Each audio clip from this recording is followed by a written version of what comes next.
जय श्री कृष्ण सर। जय श्री कृष्ण आरजू जी। कैसे हैं सर आप? मैं बहुत बढ़िया जी, आप कैसे हैं? सब बहुत बढ़िया। सर एक बार हम चाहेंगे कि आप अपने बारे में ऑडियंस को थोड़ा सा बता दीजिए। मेरा नाम पंकज ग्रोवर है और पिछले 3 सालों से मैं टीचिंग दे रहा हूँ फ्री ऑफ कॉस्ट यूट्यूब के ऊपर स्टॉक मार्केट को लेके। मेरा ओवरऑल एक्सपीरियंस काफ़ी लंबा है, लेकिन सीखने के बाद का एक्सपीरियंस लगभग 4-1 साल का है। तो उसकी जो भी जर्नी है, मैं आज आप लोगों के साथ शेयर करूँगा। एज अ बिगिनर हम भी जानना चाहते हैं हुँ, कि सबसे पहले तो स्टॉक क्या होता है, हुँ। स्टॉक मार्केट क्या है, इसके बारे में जानना चाहेंगे। स्टॉक्स में मल्टीपल चीज़ें आ जाती हैं, लेकिन हम शेयर्स की आज बात कर रहे हैं, तो हम हाँ शेयर्स को जी, लेके चलते हाँ हैं। जी। शेयर का मतलब होता है हिस्सेदारी या ठीक, हिस्सा। ठीक है। जैसे आपने और मैंने मिलके एक मोबाइल खरीद लिया, उसमें 30% आपने लगाया, 70 मैंने लगाया ओके। या 50-50 लगाया, तो हमारी हिस्सेदारी है। ठीक है सर। तो शेयर्स का मतलब है मैं किसी शेयर कंपनी करना। की प्रॉफिट में हिस्सेदारी खरीद रहा हूँ। ओके। उसकी जो टोटल कैपिटल है, हाँ उसके जी। अंदर एक हिस्सा हाँ। मैंने भी अपना डाल दिया। ठीक है सर। अब ये हिस्सा कितना छोटा हो सकता है? नॉर्मली शेयर ₹10 के डिनोमिनेट में होते हैं, अच्छा। पर कई बार वो ओके। स्प्लिट हो जाते हैं तो ₹1 के भी हो जाते हैं, अच्छा ठीक है। है ना? Further okay. स्प्लिट होके 10 पैसे की भी हो जाते हैं, दैट इज़ फेस वैल्यू। ठीक है। उसके अलावा प्रीमियम होता है जो मार्केट में उसकी प्रॉफिटेबिलिटी और गुडविल की वजह से उसमें वैल्यू ऐड ऑन होती रहती है। ओके ठीक है। जैसे एमआरएफ का शेयर ₹1.5 लाख का हाँ। एग्जांपल के हाँ तौर जी, पे, हाँ जी, हाँ जी। लेकिन शुरुआत तो ₹10 से हुई होगी ₹10 से ना। बिल्कुल, बिल्कुल। तो वो बाकी के पैसे कहाँ से आए? प्रॉफिटेबिलिटी, कैपिटल गेन और हाँ, चीज़ों का जो उसमें ऐड ऑन होते रहे। ऐड ऑन होता ठीक रहा। है, ओके। और शेयर मार्केट क्या है? हाँ, मार्केट क्या टर्मिनोलॉजी से आप क्या समझते हैं? जहाँ पर आप कोई भी चीज़ खरीद या बेच रहे हैं। बेच सकते हाँ हैं। जी। तो मार्केट, शेयर मार्केट बेसिकली एक ऐसी जगह है जहाँ आप स्टॉक्स को हाँ, खरीद या बेच बेच सकते सकते हैं, हैं। शेयर्स को ओके, खरीद या बेच सकते हैं। ठीक है। इसके अंदर सेबी भी इन्वॉल्व होता है। अच्छा। सेबी कौन है? Securities exchange board of India, हुँ, और सारे हुँ, स्टॉक एक्सचेंजेस भी इन्वॉल्व होते हैं। ठीक है। जो स्टॉक के प्राइसेज़ होते हैं, वो बढ़ते जैसे कई बार बढ़ जाते हैं, कई बार घट जाते हैं, तो ये कैसे होता है? आरजू जी, अ, आपने लॉकडाउन का पीरियड जरूर देखा होगा। बिल्कुल सर। ऑक्सीजन का सिलेंडर आमतौर पर ₹500 का आता है, हाँ जी। लेकिन लॉकडाउन में हाँ, हमने शायद 50,000 का भी बिकते देखा है। बिल्कुल, बिल्कुल। हाँ जी। तो वो 500 का सिलेंडर 50,000 का हुआ, इसके पीछे क्या वजह थी? डिमांड? डिमांड। हाँ, तो किसी भी चीज़ की जब डिमांड एक्सेसिव होगी, हाँ जी। लेकिन सप्लाई लिमिटेड होगी, तो प्राइस अपने आप इंक्रीज़ होगा। बढ़ जाएगा। हाँ जी। आज उसका प्राइस 50,000 क्यों नहीं है? आज क्यों ₹500 है? डिमांड इतनी नहीं है। क्योंकि डिमांड नहीं है, लेकिन हुँ, सप्लाई प्रॉपर आ गई है। प्रॉपर आ रही है। तो जब ठीक है। सप्लाई बढ़ जाएगी और हाँ, डिमांड नहीं होगी, हाँ, तो प्राइस कम घट हो जाएगा। जाएँगे। तो ओके। स्टॉक मार्केट ही नहीं, दुनिया में मतलब कोई भी मार्केट ले लीजिए, उसमें कोई भी कमोडिटी हो हुँ, या सर्विस हो, उसका हुँ, प्राइस सिर्फ़ और सिर्फ़ डिमांड और सप्लाई पे सप्लाई है। से ही ओके, डिटरमाइन होगा। ठीक। तो सर जैसे कि अगर हमें इन्वेस्ट करना है, तो हम इन्वेस्ट कैसे कर सकते हैं स्टॉक्स में? स्टॉक्स में इन्वेस्ट करने के लिए आपके पास एक डीमैट अकाउंट होना चाहिए। जैसे मैं बैंक में पैसे कब जमा कर सकता हूँ? जब मेरा अकाउंट खुला हो। जब मेरे पास सेविंग अकाउंट होगा। हाँ जी। तो वैसे ही मैं इलेक्ट्रॉनिक फॉर्म में शेयर्स कब खरीद सकता हूँ? हाँ, जब मेरे पास डीमैटेरियलाइज़ेशन अकाउंट होगा। ओके। तो अगर हमारे पास डीमैट अकाउंट है, हाँ जी। तो हम भी अपने अकाउंट में शेयर्स बाय कर सकते हैं। ओके। तो सिंपल, अगर आपके पास शेयर्स आएँगे तो कहाँ आएँगे? इलेक्ट्रॉनिक फॉर्म्स में। उसके लिए हुँ, कोई अकाउंट तो आपका होना चाहिए। अकाउंट होना चाहिए हाँ ना, तो जी, दैट इज़ डीमैट अकाउंट।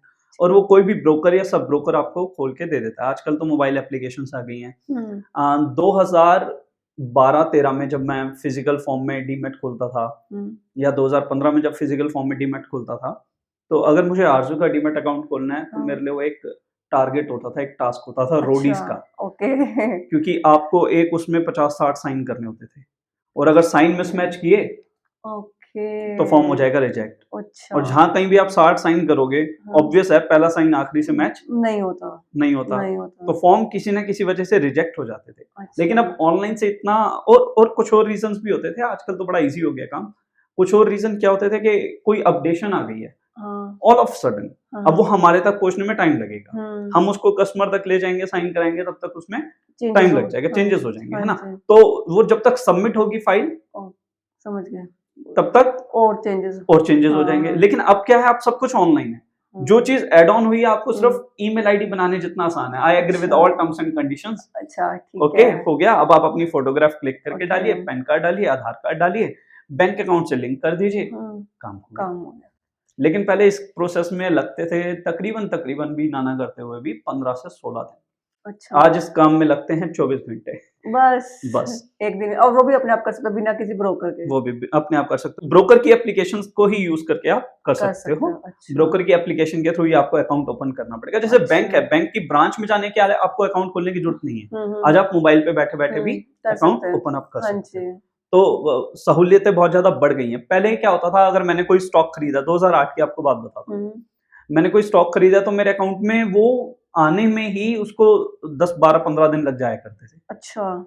उस समय ठीक टी है। प्लस 15 दिन की सेटलमेंट होती थी कि अच्छा। आज जो आपने ट्रांजैक्शन की वो हाँ। आज प्लस 15 दिन के बाद आपको रिसीव होगी। ठीक लेकिन है। अभी क्या है, वो टी प्लस 0 कर दी है गवर्नमेंट ने, मतलब सेम डे हाँ। आपके अकाउंट में शेयर पहुंच जाएंगे। ओके। और अगर आपने बेचे हैं तो सेम डे आपके अकाउंट से निकल जाएंगे निकल और भी पैसे जाएंगे, वापस आपके पास आ आ जाएंगे। जाएंगे आपके पास। तो चीजें बहुत रैपिडली ग्रो कर रही हैं। और जिस हिसाब से मार्केट ग्रो किया है, मतलब पिछले 5-7 साल को जब मैं देखता हूँ और उसमें जो मैं ग्रोथ देखता हूँ, मुझे इंडियन स्टॉक मार्केट जब से शुरू हुई है, निफ्टी की अगर मैं एग्जांपल लूँ, तो जितना उसने ओवरऑल ग्रो किया था उससे कई गुना ज्यादा पिछले 5 सालों में इसने ग्रो किया है, तो स्पेशली लॉकडाउन के बाद। लॉकडाउन के बाद एकदम से उसमें ग्रोथ मिली है। तो लेकिन अभी हम कुछ पिछले महीनों से देख रहे हैं शेयर मार्केट डाउन चल रहा है। तो इसके क्या रीजंस आपको लगते हैं? सभी के लिए खुशखबरी है कि स्टॉक मार्केट डाउन चल रही है। ओके। ठीक है। और इसको रीजन पे हम बाद में जाते हैं, पर मैंने एक बड़ा इंपॉर्टेंट बात बोलता हूँ कि जब आरजू, जिसको स्टॉक मार्केट से कोई लेना देना हाँ नहीं है, जी। ठीक है, ओके। एक टैक्सी ड्राइवर जिसे नहीं स्टॉक लेना। मार्केट से कोई लेना देना नहीं है, एक नॉर्मल न्यूज एंकर जो पॉलिटिक्स पे अपनी बात करता है, जिसे स्टॉक मार्केट से कोई लेना देना नहीं है, और ऐसी मैगजीन जो स्पोर्ट्स की है, या कोई भी ऐसा यूट्यूबर या इन्फ्लुएंसर जो स्टॉक मार्केट से रिलेटेड नहीं है और वो बोलने लगे, रोने लगे कि मार्केट में 2 लाख करोड़ का लॉस हो गया या 20 लाख करोड़ का लॉस हो गया, तो समझ जाइए that is the right time to invest.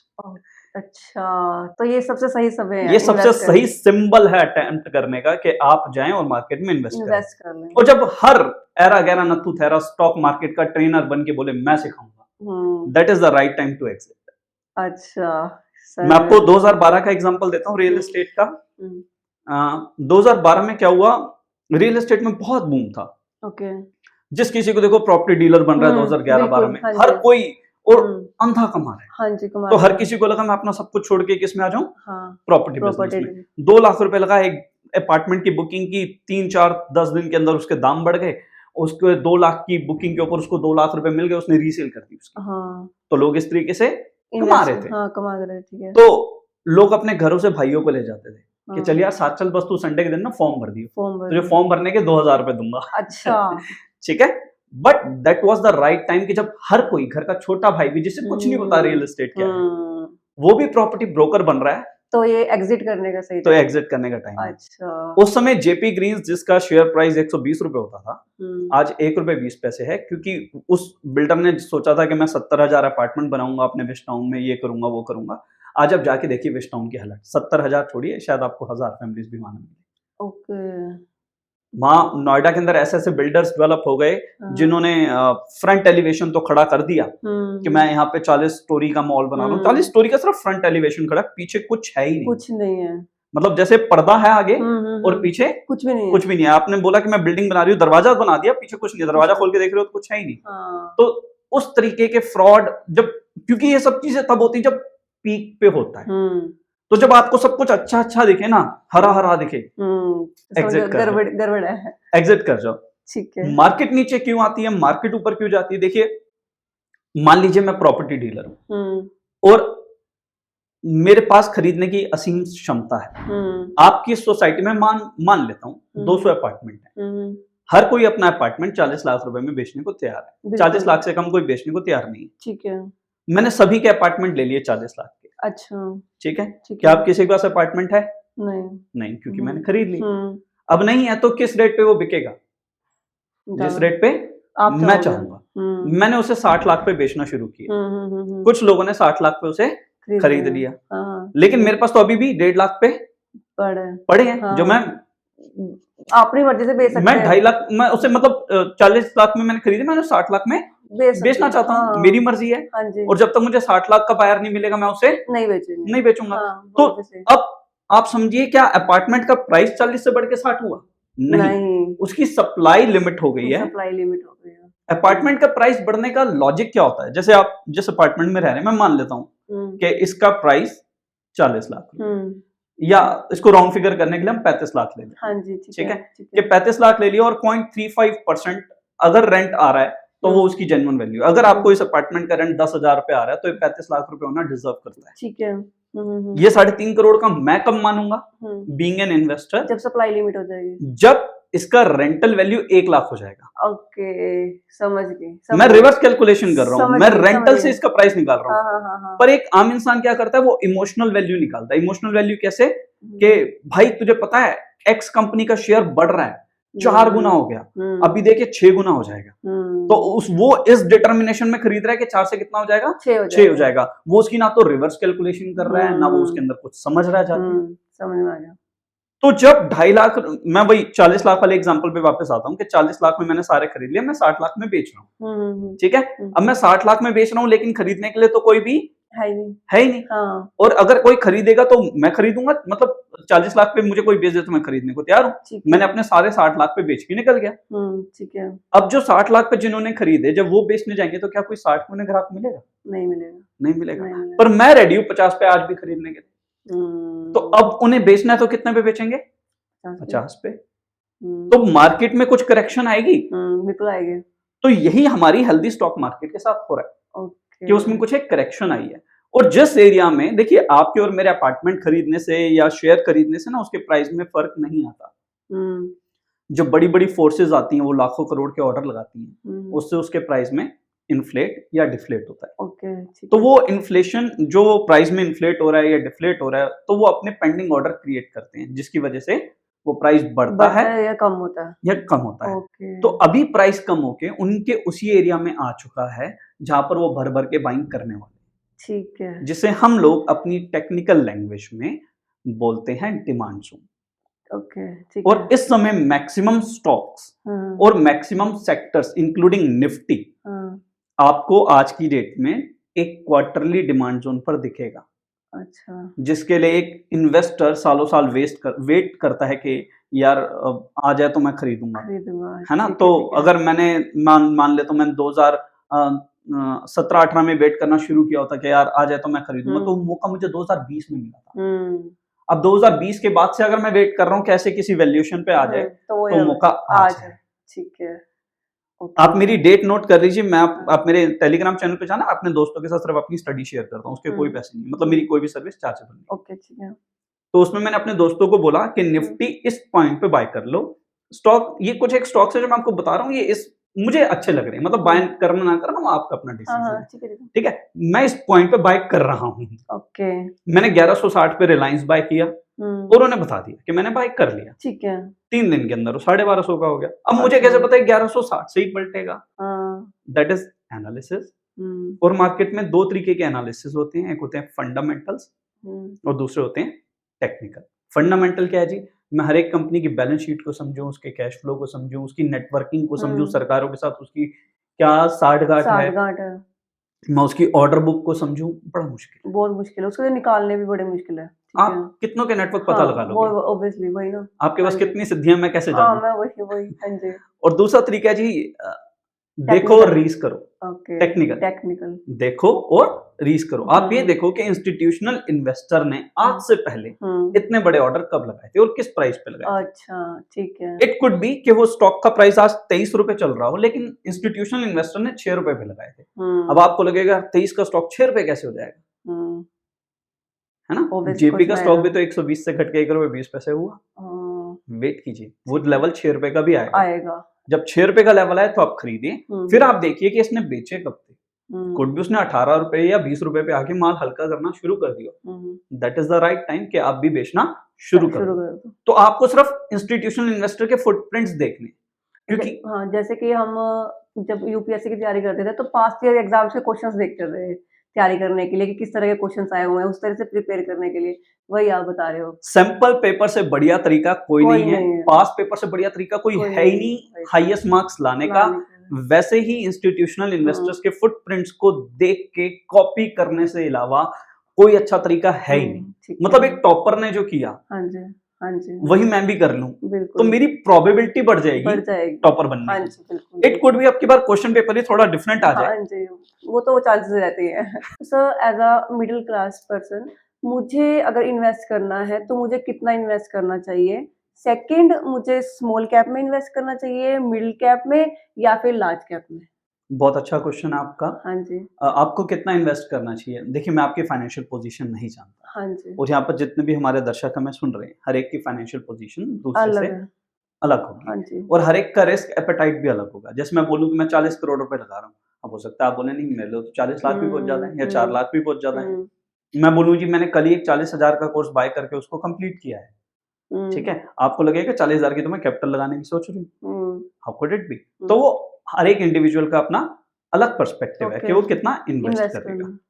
कितना स्मॉल कैप में लगाएँ, कितना मिड कैप में लगाएँ, कितना लार्ज कैप में लगाएँ, ये सब एनालिसिस के विषय हैं। हुँ, और इन एनालिसिस को अगर आप जज करना चाहते हैं तो यूट्यूब पे मेरे चैनल का आप लिंक डाल दीजिएगा। ओके, मैंने वहाँ फ्री वीडियोज़ डाल रखी हैं। ठीक है, आप वहाँ जाके चेक कीजिए। ओके, सेक्टोरियल एनालिसिस की एक बहुत इंपॉर्टेंट मैंने वहाँ वीडियो डाली है जो तकरीबन 2 घंटे की है। ठीक है, ठीक है, ठीक है। आपको हर एक सेक्टर का पता चलेगा। मिड कैप में कब इन्वेस्ट करना है, स्मॉल कैप में कब करना है और हुँ, लार्ज कैप में कब करना है। ठीक है। मुझे इस समय मीडिया में करना है या मुझे इस समय आईटी में जाना है या स्टील में जाना है। देखिए, हुँ, मैं आपको फिर बता रहा हूँ, फ्यूचर अनसर्टेन है। हुँ, कोई प्रेडिक्ट नहीं कर सकता। नहीं कर सकता। आज से 10 साल बाद कौन-सी इंडस्ट्री सबसे बड़ी होगी, अगर कोई ये बात प्रेडिक्ट कर ले, हुँ, तो वैसे ही राजा सही बात है, है ना? सही बात आज है। से 10 साल पहले शायद किसी ने एआई प्रेडिक्ट नहीं किया नहीं होगा। किया था। हाँ जी। आज से 30 साल पहले शायद किसी ने स्मार्टफ़ोन और इन सब किसी ने नहीं सोचा होगा कि नोकिया गायब हो जाएगी और ये ओप्पो, बिल्कुल, बिल्कुल। हाँ जी। हाँ, हाँ। वीवो ये अपना हुँ, वर्चस्व स्थापित क्योंकि कर एक लेंगी। टाइम पे नोकिया ही सब कुछ थी। नोकिया ही हाँ, सब कुछ थी हाँ और जी। उस समय एप्पल भी नहीं था, नहीं था, बिल्कुल नहीं था। है ना? हाँ नोकिया जी। 3310, 3315 बहुत पॉपुलर मॉडल होते थे, 2003-4 की बात है, हाँ मुझे याद जी, आता है। हाँ जी। तो सोचिएगा, तो ये बात किसी को नहीं पता कि कौन सा सेक्टर चलेगा। हुँ, बस हम सही टेक्निक, आपको और मुझे नहीं पता, हुँ, लेकिन किसी विज़नरी इंसान को पता, और विज़नरी इंसान कौन? जिसके पास लाखों करोड़ की इन्वेस्टमेंट है, और इन्वेस्टमेंट है। जिसके पास लाखों करोड़ की इन्वेस्टमेंट है उसे हम क्या बोलते हैं? Institutional investors, okay, toppers. वही जिनके फुटप्रिंट्स हमने उनके ठीक है। फुटप्रिंट्स को फॉलो कीजिए। ठीक है सर। सर जैसे अक्सर लोग सुनने को मिलता है कि शेयर मार्केट नहीं, उसमें पैसा इन्वेस्ट मत करना, रिस्की है। रिस्की है। तो इतना इंडियंस डरते क्यों हैं शेयर मार्केट में इन्वेस्ट करने से? बिल्कुल सही कहा आपने, शेयर मार्केट रिस्की है, हाँ जी। और लोग इसलिए डरते हैं क्योंकि शेयर मार्केट आपकी बंदी की तरह है, आपकी गर्लफ्रेंड है, हुँ, ठीक है? तो लोग रिलेशनशिप में जाने से क्यों डरते हैं? क्योंकि उन्हें मूड्स के व जो उनका वर्सेटाइल मूड है वो हुँ, बर्दाश्त नहीं होता, एंगर बर्दाश्त नहीं होता, हुँ, पेशेंस नहीं है लोगों में, हुँ, है ना? बिल्कुल। और लोग रिलेशनशिप को टाइम देने को तैयार नहीं है। लोगों को हुँ, चाहिए आज जाएँ, आज ही सब कुछ हो, बात हुँ, खत्म, कल फिर हुँ, कुछ नया, नया, समथिंग न्यू एक्साइटमेंट। ठीक है, पर समझ जब आया। तक आप रिलेशनशिप में टाइम देने को रेडी नहीं हो, हुँ, हुँ, आप उसके मूड्स को समझने को तैयार नहीं हो, हुँ, आप जब तक अप उसकी डाउन्स वोलेटिलिटी को समझने को तैयार नहीं हो, जब तक आप उसकी मिस्ट्री को खोजने को तैयार नहीं हो, हुँ, तब तक आपको चीज़ें समझ में नहीं आएँगी। तब हुँ, तक आप सिर्फ़ और सिर्फ़ रिलेशनशिप में लॉस करोगे। हुँ, इसलिए लोग डरते हैं, ठीक क्योंकि है। कोई भी काम में जब आप बिना सीखे जाओगे, तो हुँ, प्रोबेबिलिटी क्या है, आप जीतोगे या हारोगे। हुँ, मैं बिना सीखे पॉडकास्ट में आ जाऊँ या पब्लिक स्पीकिंग में आ जाऊँ, मेरी जीतने की प्रोबेबिलिटी क्या है? बहुत कम। बहुत कम। हुँ, लेकिन मैं अगर आपको बोलूँ कि मैं सच में 2003 से पब्लिक स्पीकिंग के प्रोफ़ेशन में हूँ। हुँ, अभी तक मैंने सच में हुँ, 100 से ज़्यादा रेडियो शोज़ किए हैं। ओके। सच में मैं अभी तक 70 से ज़्यादा कॉलेज और यूनिवर्सिटीज़ में जाके अपने लेक्चर डिलीवर कर चुका हूँ। हुँ, ठीक है, ठीक है? ठीक तो है। आपको मेरे जीतने की प्रोबेबिलिटी में कुछ बढ़ जाएगी। बढ़ जाएगा। चांसेस आपको बढ़ लगेगा जाएँगे। कि हाँ, एक्सपीरियंस भी है और हुँ, इसने सीखा भी है। हुँ, तो ठीक है। सीखिए, हुँ, एक्सपीरियंस लीजिए। कोई भी दिन आप चीज़ आपको एक रात में रईस नहीं बना सकती। नहीं ना मानती। आपको फॉरेक्स रईस बनाएगा, ना आपको स्टॉक मार्केट रईस बनाएगा, ना आपको क्रिप्टो रईस बनाएगी, ना आपको प्रॉपर्टी डीलिंग का काम रईस बनाएगा। इन चीज़ों के बारे में आप जो जानते हैं, हुँ, वो चीज़ आपको पैसे कमा के देगी। Knowledge knowledge, knowledge, right knowledge. ठीक है। अगर हम रिस्क की बात करें, जैसे हम रिस्क की बात कर ही रहे हैं, तो कितना रिस्क होता है? मतलब कितना रिस्क इ लगता है कि हाँ, इतना रिस्क इत इस हद तक भी आ सकता है? मैंने अभी आपको बताया ना, ₹120 की चीज़ ₹1 20 रह गई, तो कितना रिस्क है? आपके हुँ, 99% वेल्थ वाइप आउट हो गई, आपके पास हम्म, कितना बचा? एक 1%। ठीक है, तो वही बात है कि मैं अगर रियल एस्टेट में देखिए किसी भी बिजनेस में 100% रिस्क इन्वॉल्व बिल्कुल है ना। मैं सीए कर रहा हूं, मैंने बहुत मेहनत करके सीए कर ली, सब कुछ कर लिया, अब आगे चल के क्या पता मैं उसको अच्छे से प्रैक्टिस ना कर पाऊं। मैंने लॉ कर ली, कुछ भी कर लिया, जीवन भर में सफलता की गारंटी कोई भी चीज आपको नहीं देती, नहीं दे सकते। लेकिन अगर आपने उसको सही तरीके से सीखा है तो आपके जीतने की संभावना बढ़ जाएगी, आपकी प्रोबेबिलिटी बढ़ जाएगी। देखिए, मेरा मानना है कि हर रिश्ते को सुंदर बनाया जा सकता है, बशर्ते आप समय देने को तैयार हो, आप समझने को तैयार हो। हमें क्या लगता है कि सामने वाला मेरी बात को नहीं समझ रहा, सामने वाला मेरा एटीट्यूड नहीं समझ रहा, मेरी चाल नहीं समझ रहा, मेरे नखरे नहीं उठा रहा। अरे आप भी तो समझो। द मोमेंट आप उसे समझना शुरू करोगे, वो समझ में आना शुरू कर देगा, बिल्कुल, और वो खुद आप में इंटरेस्ट लेगा, बिल्कुल, बिल्कुल। और हाँ जब जी, इंटरेस्ट लेगा तो फिर हर चीज आपकी है। ठीक है। स्टॉक मार्केट में बुलिश फेस और बियर फेस ये क्या होते हैं? बुल और बियर दो जानवर हैं। हाँ, बियर सुस्त होता है हाँ जी, और बुल के सामने जो आ जाए उसको छोड़ता नहीं। उसे वो यमराज के पास पहुंचा दे। यमराज की बिल्कुल, सवारी है, क्योंकि हाँ सामने जो जी, आएगा वो यमराज के पास यमराज के जाएगा। पास जाएगा, सही बात है। तो वो नहीं देखता सामने छोटा खड़ा है या बड़ा, वो बस उछाल के फेंक फेंक देता है। देता है। तो वही अटैकिंग पैटर्न में जब मार्केट होती है और हर अरे गहरे नत्थु खैरे स्टॉक को उठा के ऊपर फेंक देती है, तो उसे अच्छा, बुलिश फेस कहा जाता है। ओके। बियर एक ऐसा जानवर है जो ऊपर से वार करता है और चीज को नीचे से प्रेस करता है, और बुल नीचे से वार करता है, ऊपर की तरफ उठाता है। ऊपर की तरफ हाँ, उठाता है। सींग से, हाँ, हाँ ठीक जी। है जी, हाँ जी। तो जो बुलिश फेस है वो फेस है जब मार्केट नीचे जा रही है, हर स्टॉक हाँ, चाहे वो कितना ही कमाल का स्टॉक हो, ओके। वो नीचे जा रहा है, हुँ, तो that is bear, bearish phase. Okay. इसे इन दो जानवरों से डिनोट किया गया है। सर जैसे कि आपने सेबी की बात की थी कि सेबी भी इसमें इन्वॉल्व होता है। तो अभी रिसेंट आया था कि जो एक्स सेबी के चेयरपर्सन। चेयरपर्सन तो वो करप्शन में इन्वॉल्व थे। हम्म। तो करप्शन का कितना इम्पैक्ट पड़ता है इस पे? देखिए, हर छोटी से छोटी बात का ना स्टॉक मार्केट पे इम्पैक्ट पड़ता है, ऐसा लोगों को लगता है। हाँ जी, लगता है। ठीक है, पर आप समझिएगा एक बात को, जो इंस्टीट्यूशनल इन्वेस्टर्स हैं उन्होंने कंपनी में बहुत मोटी होल्डिंग ले रखी है। अच्छा। ये बात न्यूज की ही बात हो गई ना, हाँ सिंपल जी, सिंपल हाँ जी, कि बिल्कुल। XYZ कंपनी के खिलाफ एक किसी XYZ इन्वेस्टर ने बोल दिया भाई इसने इतने लाख करोड़ का घोटाला किया है, या इसने यूएस में जाके इसके खिलाफ एफआईआर हो गई, या इसके खिलाफ अभी एफआईआर होनी है, ये था, ये वो था। ये सब न्यूज तब फैलाई जाती है मार्केट में, नेगेटिव न्यूज, जब मार्केट बिल्कुल बेयरिश फेस में होता है, ताकि एक आम रिटेलर को पैनिक कराया जा सके, जिसने 60 लाख में अपार्टमेंट लिया था उसे पैनिक कराया जा सके, भैया सोसाइटी तो बंद होने वाली है, इसके बीच में तेरा टावर खत्म हो जाएगा और यहाँ से निकलेगी सड़क, ये बिक रहा है 40 लाख में, तूने बेचना है बेच दे, नहीं तो तुझे ये 25 में भी, इसके 25 भी नहीं मिलेंगे। पैनिक क्रिएट करना है। पैनिक क्रिएट करना, तो पैनिक क्रिएट करने के लिए मेरा मानना है कि न्यूज होती कम है, बनाई ज्यादा जाती है। आपको और मुझे तो आज पता लगा ना कि वो न्यूज डिक्लेयर हो गई, पर जिन्होंने किया या करवाया उन्हें तो आज से कई साल पहले पता था, तो वो तो इसके लिए पहले से रेडी हैं। अब जब भी कभी मार्केट बेरिश फेस में होगी, आपको हर तरफ से आई न्यूज गलत मिलेगी। अभी दिखेगा आपको, आप न्यूज चैनल चला के देखिए, कोई भी ऐरा गैरा नथु ठहरा, भाई यूएस और चाइना के बीच में ट्रेड वॉर शुरू हो गई, यूएस ने हर एक के ऊपर टैरिफ लगा दिए, कोई अच्छी न्यूज नहीं दिखेगी। यूक्रेन और रशिया के बीच में जो लड़ाई है वो बढ़ रही है, यूक्रेन के राष्ट्रपति को अमेरिका के राष्ट्रपति ने धमका दिया, कुछ भी पॉजिटिव सुनने को नहीं मिलेगा। लेकिन जब यही मार्केट वापस आएगी बेयरिश फेस में, तो आपको सब कुछ हरा हरा सुनाई देगा, सब कुछ अच्छा अच्छा सुनाई देगा, सारा दुनिया शांत है, भारत दुनिया की नंबर 1 इकोनॉमी बनने वाला है, तब आपको कुछ भी बुरा नहीं सुनाया जाएगा। तो ये बनाई जाती है। ओके। क्योंकि जब मुझे चीज 60 लाख में बेचनी है तो कब बिकेगी?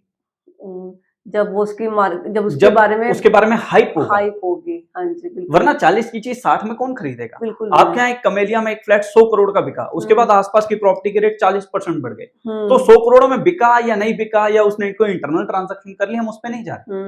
हो सकता है उस बिल्डर ने अपने ही किसी एम्प्लॉय पर न्यूज क्योंकि न्यूज फैलाने से क्या हुआ, उसकी जो बची हुई इन्वेंट्री है उसकी वैल्यू 40% बढ़ गई। तो न्यूज होती नहीं है जी, न्यूज बनाई जाती है। आपको अक्सर न्यूज़पेपर के पहले पेज पे दिखेगा कि भारत में फरीदाबाद और गुड़गांव के लोग पी रहे दुनिया का सबसे दूषित पानी, दूसरे पेज पे होगी आरओ की एड, तीसरे पेज पे लिखा होगा जी हमारे यहाँ की हवा दुनिया की सबसे दूषित हवा, चौथे पेज पे होगी जी एड किस चीज की, एयर प्यूरिफायर। तो बातों को समझिए। सर सबसे पहले तो हम रैपिड फायर स्टार्ट कर रहे हैं। सबसे पहले हमारा क्वेश्चन यही है कि एक बेस्ट फाइनेंशियल एडवाइस जो आपको अभी तक मिली है, वो क्या है? सीखे बिना मार्केट में मत आओ और मार्केट में एंट्री से पहले अपनी एग्जिट डिफाइन करो। ठीक है, और वर्स्ट एडवाइस? वर्स्ट एडवाइस यही थी कि भाई टिप है, फॉलो कर ले।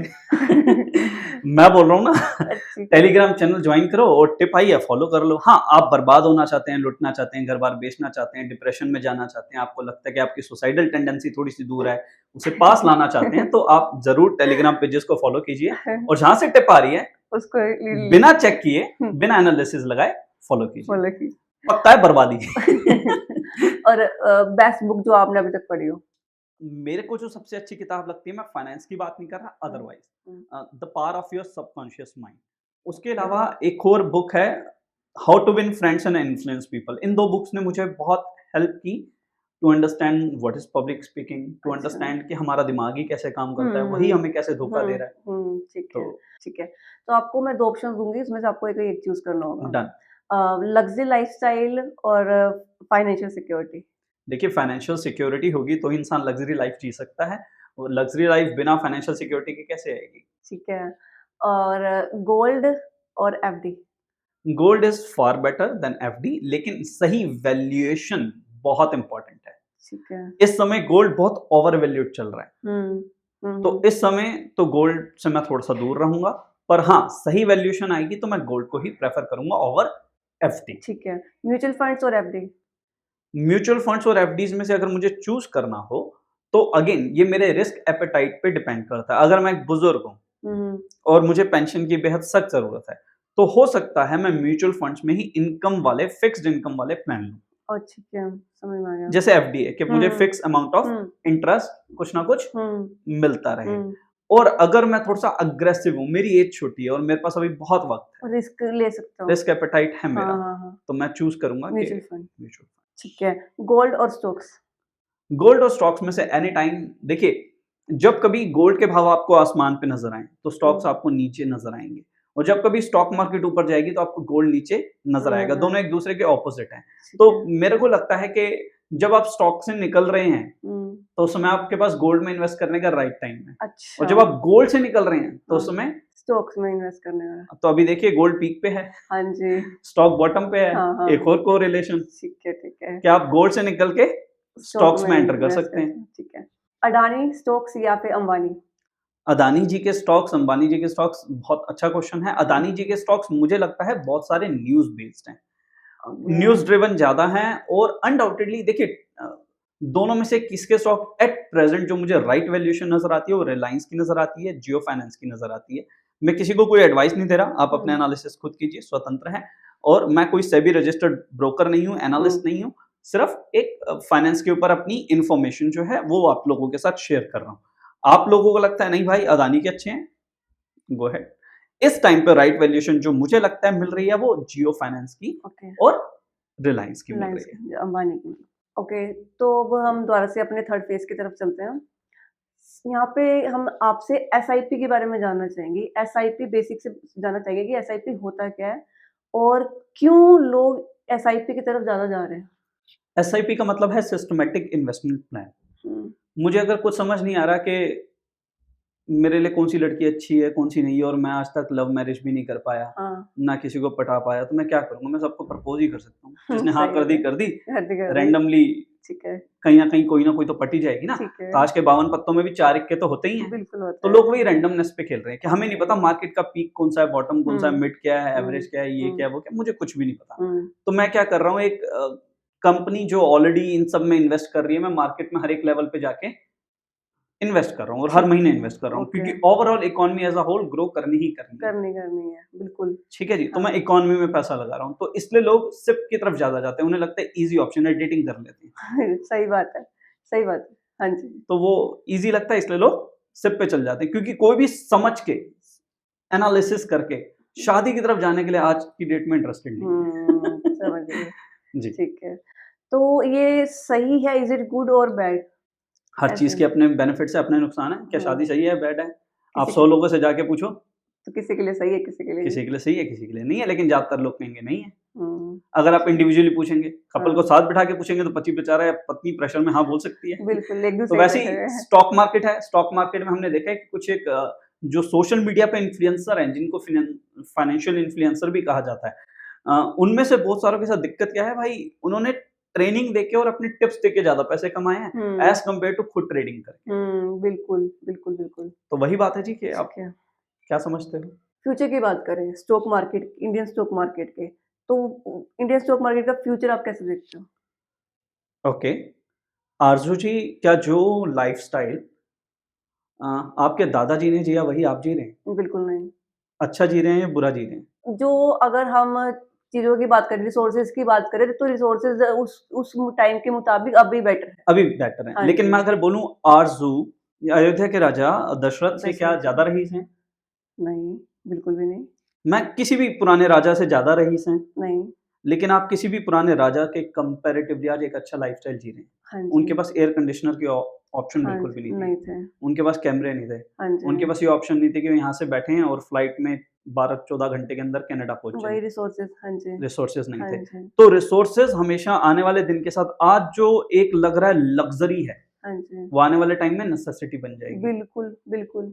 एक टाइम पे 2002-3 में या उससे भी थोड़ा पहले चलूँ, 4-5 साल पहले, तो सीमेंस का एक फ़ोन मेरे घर में हुआ करता था, शायद वो C3 था, मुझे मॉडल एग्ज़ैक्टली याद नहीं, ईंट के साइज़ का फ़ोन। अच्छा। लड़ाई होते थे मरो ठीक है। बैटरी के नाम पे उसमें इन्वर्टर फिट होता था। अच्छा, और उस समय इनकमिंग कॉल के कुछ 22-23 रुपए लगते थे, आउटगोइंग के कुछ 40-45 रुपए लगते थे। अच्छा। लग्ज़री थी, हुँ, क्योंकि हर कोई अफ़ोर्ड नहीं कर नहीं सकता कर था। सकता था। हुँ, आज आज मोस्टली वो लोग कर सकते 30 हैं। साल ही तो बीते हैं उस टाइम हुँ, को। हुँ, हुँ, आज 30 साल बाद ऑलमोस्ट हर एक व्यक्ति के पास अपना मोबाइल फ़ोन है, क्योंकि हर बिल्कुल। एक के पास ओटीपी आता हुँ, है, हर हुँ, एक के पास कॉल आती है। हुँ। किसी को भी आप देख लें, इनफैक्ट मंदिरों में जाएँ, गुरुद्वारों में जाएँ, उन्होंने भी क्यूआर कोड लगा रखे हैं कि भैया हमारी बैंकिंग अटैच्ड है। आप हाँ, फ़ोन लाए होगे भले ही पैसे ना लाए हो, तो फ़ोन से बिल्कुल। स्कैन करो और हाँ, पैसे डाल पहुँचा दो। दो। ठीक तो है। देखिए, चीज़ें सुधर रही हैं, अफोर्डेबिलिटी सुधर रही है, और जो एक टाइम पे सच में लग्ज़री थी, वो आज नेसेसिटी है, और आने वाले सालों में भी यही होगा। हुँ, कि जो आज हमें लग रहा है कि लग्ज़री है यार, एयर फ्लाइट यार, मुझे तो लग रहा है लग्ज़री है, लेकिन एक दिन आएगा, नेसेसिटी बढ़ जाएगी। नेसेसिटी बन जाएगी। ठीक है। आज जो भी चीज़ें आपको दूसरों के पास दिख रही हैं और लग रहा है यार ये तो इसके पास है, मेरे पास नहीं है, हुँ, बड़ी गज़ब सी चीज़ है, ऐसी हुँ, चीज़ है, वैसी हुँ, चीज़ है। मेरा दोस्त मुझे एक 2001-2 में मिला, मैं उसको हैंडशेक करने गया, वो स्कूटर पे बैठा हुआ था, मैं घबरा गया। हुँ, मैंने कहा यार कितना रईस है ये, हुँ, इसके पास तो स्कूटर है। हुँ। उसने जेब से निकाला नोकिया 3315, उनको ओह माय गॉड! मोबाइल! हुँ, हैं जी? ठीक है। पर आज वो चीज़ें उतनी एक्साइट नहीं नहीं करती। करती। एक टाइम पे कार लगता था लग्ज़री। हुँ, हुँ, हुँ, हुँ, हुँ, तो समझिएगा, हुँ। इकॉनमी एज़ अ होल हमेशा ग्रो करेगी, consumption as a whole grow करेगी, और इकॉनमी हमेशा ही हमेशा ऊपर की तरफ ही जाएगी, जाएगी। ओके, वो नीचे नहीं आ सकती है। ठीक है। तो जो नए इन्वेस्टर्स हैं या फिर हम बिगिनर्स बोल रहे हैं, तो उनके लिए एक फाइनेंशियल एडवाइस क्या आप जो देना चाहेंगे? देखिए, सीखने पे ज़ोर डालिए। अगर आपने सोचा है कि आप ₹100 मार्केट में इन्वेस्ट करेंगे, तो ₹5 खुद पे खर्च कीजिए। वो ₹5 से पहले खुद को आप ट्रेनिंग दीजिए। अच्छे-अच्छे कोर्सेज़ अवेलेबल हैं। फ्री में चाहिए तो मेरे यूट्यूब चैनल पे जाके ले लीजिए। ठीक है। सब कुछ फ्री है ना? वहाँ पे किसी चीज़ के कोई पैसे नहीं है। जाके सीखिए, समझिए, उससे मिलती-जुलती थ्योरीज़ आपको और मिल जाएँगी। उन्हें सीखिए और उन्हें पहले आप बैक टेस्ट कीजिए। क्या जो मैंने बात बोली वो चीज़ काम करती भी है या नहीं करती? किसी भी चीज़ को इसलिए मत मान लीजिए क्योंकि ये सारे फाइनेंशियल इन्फ्लुएंसर बोल रहे हैं, क्योंकि सारी दुनिया बोल रही है, नहीं। समझिए, एनालाइज़ कीजिए, आपको लगे मेरे मतलब की है और मुझे इससे बेनिफिट हो सकता है, ठीक है। बिना किसी का लॉस किए, हाँ, तो तो मतलब कि मानिए। नॉलेज ही सुपर पावर है। नॉलेज ही सुपर पावर है। ठीक आज है। की डेट में तो नॉलेज के साथ एक वर्ड और आप अटैच कर दीजिए, डेटा। डेटा नॉलेज बिल्कुल, plus data is data equals to super super power. Power. ठीक, जैसे हम एसआईपी की बात कर रहे थे, तो एसआईपी में और स्टॉक अगर कंपेयर करें तो रिस्की ज़्यादा कौन-सा है? ओके, आपको क्या लगता है शादी करना किससे ज़्यादा रिस्की है? एक वो इंसान जिसको आपने समझ के, सोच समझ के उसके सारे नखरे उठा-उठू हुँ, के अब आप उसके साथ शादी करने जा रहे हैं, या वो जो आपकी बुआ ने रेफ़र कर दिया, मासी ने, चाची ने या फूफा ने रेफ़र कर जिसको दिया, हम जानते नहीं हैं। जिसको हम जानते नहीं हैं, उससे जानते शादी करना रिस्की है? हुँ, हुँ, तो सिर्फ़ जिसको हम जानते नहीं हैं, हुँ, कोई और उसको डील कर रहा है, उसमें वो हुँ, क्या कर रहा है, क्या नहीं कर रहा, हमें नहीं नहीं पता। पता। तो रिस्की क्या है? हुँ, वो। ठीक है। लेकिन अगर आप किसी रैंडम से ही शादी कर रहे हैं, हुँ, हुँ, तो इट्स बेटर बुआ वाले से कर लें। हाँ जी। मतलब बिना सीखे अगर आप स्टॉक मार्केट में जा रहे हैं तो बुआ वाले से कर लें, एटलीस्ट ब्लेम करने के लिए बुआ तो होगी सही बात है। कि बुआ के कहे पे किया था। सही बात है। तो हाँ जी। इंसान कभी भी खुद पे ब्लेम लेना नहीं चाहता, हाँ जी। तो वो क्या करता है, दूसरों पे डालने की कोशिश करता है। सर जब जैसे सुनने में आता है ना कई बार मार्केट क्रैश हो गया, तो उस जब ये आती है सिचुएशन क्रैश वाली, तो सबसे ज़्यादा नुकसान किसको होता है? बिगिनर्स को होता है या बड़ी-बड़ी जिन्होंने शेयर ज़्यादा इन्वेस्ट किया हुआ है उनको होता है? देखिए, आपको कभी भी स्टॉक मार्केट में एंटर करना है या रिलेशनशिप में एंटर करना है तो आपको इमोशनली स्ट्रांग होना पड़ेगा। इमोशनल वीक बंदे का ये गेम नहीं है। नहीं है। अगर आप इमोशनल वीक हैं तो कोई भी आपका बेनिफिट लेगा और छोड़ के चला जाएगा। बिल्कुल। ठीक है, तो बिल्कुल। इमोशनली स्ट्रांग होना बेहद ज़रूरी ज़रूरी है और है। आपको समझ में आना चाहिए कि सामने चीज़ क्या चल रही है मेरे। अब आपका सवाल कि जब मार्केट क्रैश हुआ तो सबसे ज़्यादा लॉस किसको होगा? देखिए 40 से 60 पे गया तो सबसे ज़्यादा बेनिफिट किसको हुआ? बड़े-बड़े जिन्होंने ज़्यादा इन्वेस्ट कर रखा था। इंस्टीट्यूशनल इन्वेस्टर्स को। हाँ जी। लेकिन जब मार्केट नीचे गिरती है हाँ। तो इंस्टीट्यूशनल इन्वेस्टर से ज़्यादा लॉस, अच्छा। क्योंकि वो तो अपना सौदा बेच के चले गए ना। चले गए। उन्होंने एक्सेस सप्लाई कर दी, तभी तो हाँ। प्राइस नीचे गिरा। हाँ, हाँ, हाँ। समझ गए, समझ गए, समझ गए। तो अल्टीमेटली ट्रैप कौन होता है? रिटेलर। रिटेलर। वो रिटेलर जो बिना सीखे मार्केट में गया। एंटर करता है। ऐसा नहीं देखिए आप सीख के जा रहे हैं तो आप हमेशा जीतेंगे जीतेंगे, बस आपके जीतने की प्रोबेबिलिटी बढ़ बढ़ जाएगी। जाती है, जैसा आपने बताया था। हाँ जी, हाँ जी। ये सिर्फ प्रोबेबिलिटी गेम है। ओके। इन्वेस्टर्स जो इंस्टीट्यूशनल इन्वेस्टर्स हैं उन्हें भी लॉस होता है। ऐसा नहीं है कि वो ब्रह्मास्त्र लेके आए और उन्हें कोई कुछ कर नहीं सकता, उन्होंने कोई करण का कवच पहना है और उन्हें कोई मार नहीं सकता। ठीक है। पर हाँ, उनके जीतने की प्रोबेबिलिटी कंपैरेटिवली बढ़ ज़्यादा जाती होती है। ओके। सर जैसे हमने सीरीज़ भी देखी हैं और अगर पास्ट को भी देखा जाए तो जो स्कैम्स हुए हैं, वो अभी भी नज़र आते हैं स्कैम्स या ऐसा कुछ बस वो एक ही टाइम पे के ही थे, जो थे? देखिए स्कैम्स को स्कैम कहना गलत है। हुँ। एक्चुअल में क्या है कि आप मार्केट की बारीकियों को अगर आप समझते हो तो मार्केट की कमज़ोरी को ही आप अपनी ताकत बना लोगे। लूप होल्स का हर कोई फ़ायदा उठाता है। हाँ है ना? जी। और मार्केट की जो ताकत है उसको तो आप वैसे ही अपनी ताकत बना लोगे। हाँ जी, हाँ जी। तो लोग आज भी करते हैं। देखिए मान लीजिए एक्स-वाई-ज़ेड कोई कंपनी है, उसके मार्केट में 1 करोड़ शेयर ही फ्लोट कर रही है। हाँ, हाँ। मैंने 99 लाख बाय कर लिए। अब बचे अच्छा। कितने? हाँ। 1 लाख। हाँ जी। मैंने उसमें से भी हर रोज़ कुछ ना कुछ खरीदता जा रहा हूँ। हाँ, ठीक है। तो इसका मतलब लोग तो बेचने को रेडी नहीं है ना। नहीं है। हाँ, हाँ। और सारा माल किसके पास है? मेरे पास, तो मैं तो आपके वैसे ही पास नहीं बेच रहा। है। तो उसके प्राइस के साथ क्या होगा? बढ़ेंगे। इन्फ्लेट होगा, हाँ जी। क्योंकि डिमांड है, हाँ जी। लेकिन सप्लाई नहीं है। सप्लाई हो नहीं सकता है है। उसका प्राइस 100x, 200x, 500x चल जाए। जैसे आपने फ्लैट का बताया था उसी हिसाब से। कितना भी जा सकता है। ठीक है। हाँ, सेबी की अपनी कुछ एक रेगुलेशन है कि 1 दिन में इससे ऊपर नहीं जाएगा। चलिए उन रेगुलेशंस को हम साइड भी दरकिनार भी कर दें, तो जा सकता है।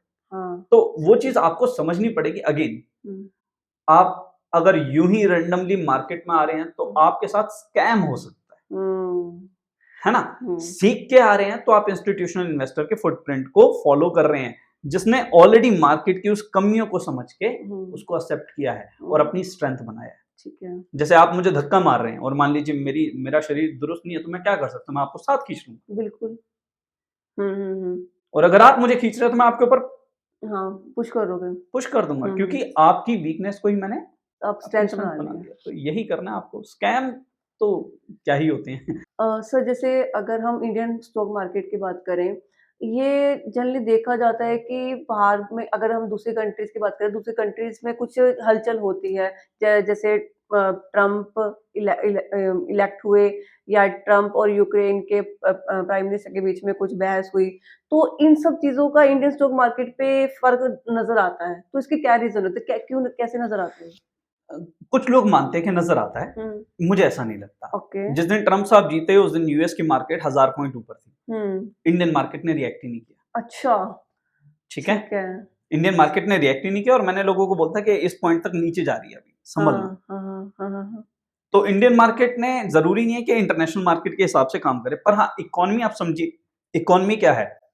इकोनॉमी साइकिल स्टैंड की तरह है कि सारी साइकिल खड़ी है। अगर आप एक को धक्का मारेंगे तो क्या होगा? सारी गिरेंगी। सारी ना भी गिरे तो एटलीस्ट कुछ एक तक असर गिरेगी, जाएगा, हाँ लेकिन जी। उसके बाद असर उसका न्यूट्रल हो जाएगा कि मेरे को तो फ़र्क नहीं पड़ फ़र्क रहा। नहीं पड़ रहा। ओके। है ना? जैसे यूक्रेन में लड़ाई हुई, तो कुछ हद तक इंडियंस पे कुछ फ़र्क पड़ा होगा, पड़ा।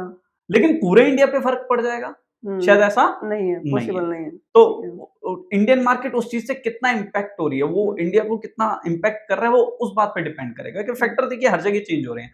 हमारे यहाँ पॉल्यूशन बहुत ज़्यादा हो रहा है, हमारे यहाँ गर्मी बहुत ज़्यादा हो रही है। जापान का कॉन्टेक्स्ट लेते हैं, जापान की आर्मी खत्म कर दी गई और जापान के पास पैसा बहुत सारा बचा और जापान की ग्रोथ का अगर आप देखें, तो जापान की जब आर्मी खत्म कर दी गई तो जापान के लोगों को अब कहाँ लगाएँ वो आर्मी से जो लोग रिटायर हो गए? क्योंकि जापान के पास दुनिया की तीसरी सबसे बड़ी आर्मी थी। अच्छा। तो जापान के लोगों को लगाया गया कि भैया बिज़नेस करो। तो जो निसान उन्होंने खोली, जो होंडा उन्होंने खोली हुँ, और ये जो सब टोयोटा वगैरह खोली, हुँ, आज भी आपको जो दुनिया की सबसे कमाल की वर्कफ़ोर्स दिखती है और सबसे डिसिप्लिन्ड और सबसे प्रोडक्टिव वर्कफ़ोर्स दिखती है, वो कहाँ की है? अच्छा। जापान की। इत्तू सा देश हुँ, और यूएस के अंदर सबसे ज़्यादा कार बेचने वाली कंपनी, आप सोचिए हुँ, कैसे समझ बन गई। गई? जापान से आप उधर हो लेकिन आप हुँ, कहाँ सबसे ज़्यादा कार बेच रहे हो? यूएस में। यूएस में। इंडियन कार कंपनीज़ को भी जापानीज़ कंपनीज़ के साथ टाई अप करके इंडिया में आना पड़ा। हुँ, ऐसा क्यों? हुँ, क्योंकि उनके पास कुछ एक चीज़ स्पेशल थी। तो चिकन। क्या वो चीज़ हमें इम्पैक्ट करती है? हाँ जी, वो चीज़ हमें इम्पैक्ट करती है। हुँ, अगर वो डिसिप्लिन और वो क्राइटेरिया अगर हम अपने हिंदुस्तान में ले आएँ, तो क्या हमारी प्रोडक्टिविटी बढ़ेगी? बिल्कुल बढ़ेगी, बढ़ेगी। बिल्कुल। सब आपने टाइम निकाला हमारे पॉडकास्ट के लिए, आप आए हो इतनी दूर से, तो उसके लिए हम सबसे पहले आपका धन्यवाद करते हैं। दिल से धन्यवाद आपका। तो जय श्री कृष्ण जय सर। श्री कृष्ण आशु जी।